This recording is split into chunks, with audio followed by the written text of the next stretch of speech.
Bismillahirrahmanirrahim. Assalamu alaikum. My name is Iftihar Ahmed. I run a Facebook group called SarkohSark. It's spelled SarkohSark. You can just Google that and you can take it from there.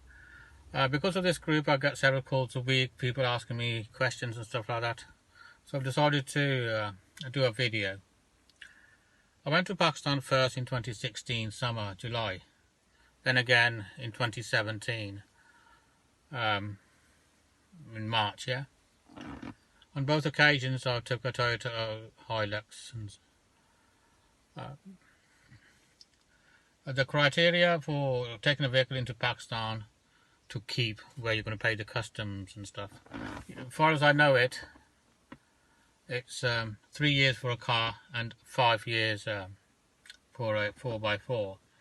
But before I continue, I need to put in a massive disclaimer that these are my experience and what I understand. Some of those things I talk about might be incorrect, so please do your own research. Having said all that, going to Pakistan by road, it's not complicated. It's not cheaper than flying, basically, and stuff like that. These are sort of questions that people ask and stuff like that. What do you need for a vehicle? You need a logbook for your vehicle on your own name. There's no time limit how long you've owned the vehicle as such. You need an MOT and insurance for Europe. Once you've got the vehicle and got your European insurance, you need 2 visas if you're a British Pakistani. You need Iranian visa and Turkish visa. Turkish visa is about £20 and it takes 2 minutes on internet to do. The Iranian visa is a bit more complicated and it takes about 4 weeks to do. What it entails that first of all you have to generate a code from Ministry of Foreign Affairs in Tehran, which can be done by your friends or your relations in Iran, and if you haven't got any of them, you just Google for an Iranian travel agent and they should generate a code for you. They should charge you between £30 to £50 depending on which company you use. Once you've got the code, you also get a form from that agent. You fill in the form and you go to the Iranian embassy in London.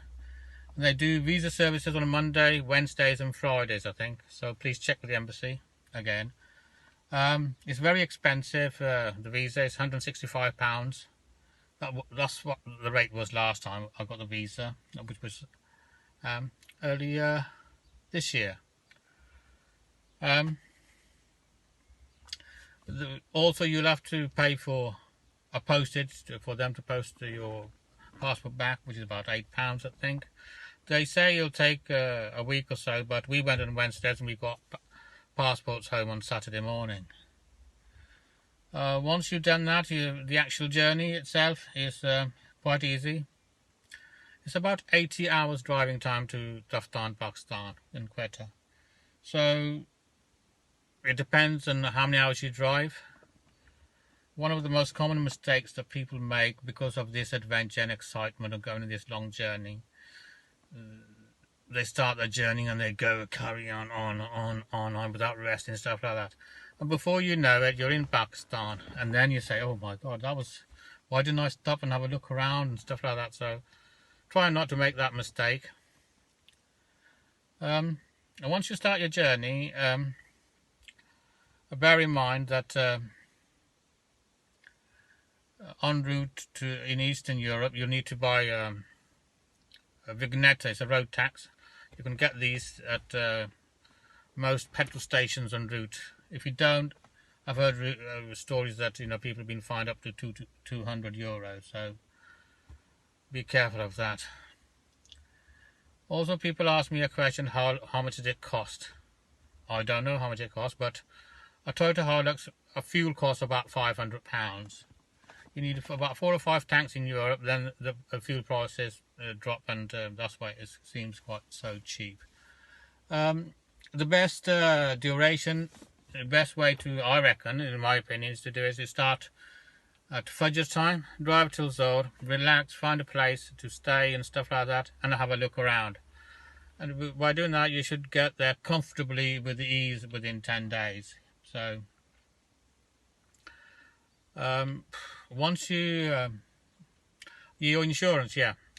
A lot of people ask me about insurance. First of all, you get insurance for Europe, which should cover you up to Bulgaria, and make sure it does. Once in Turkey, the Turkish border people will tell you to point you to an insurance person, a kiosk where you need to buy Turkish insurance, which is about €90.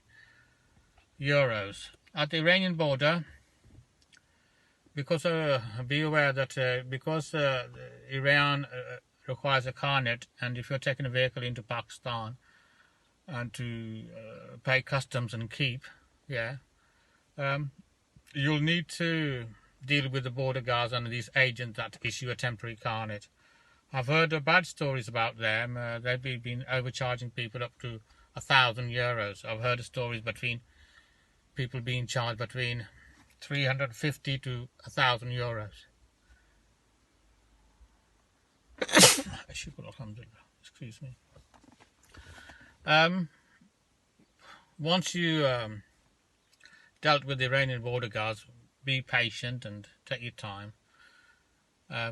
You should be okay.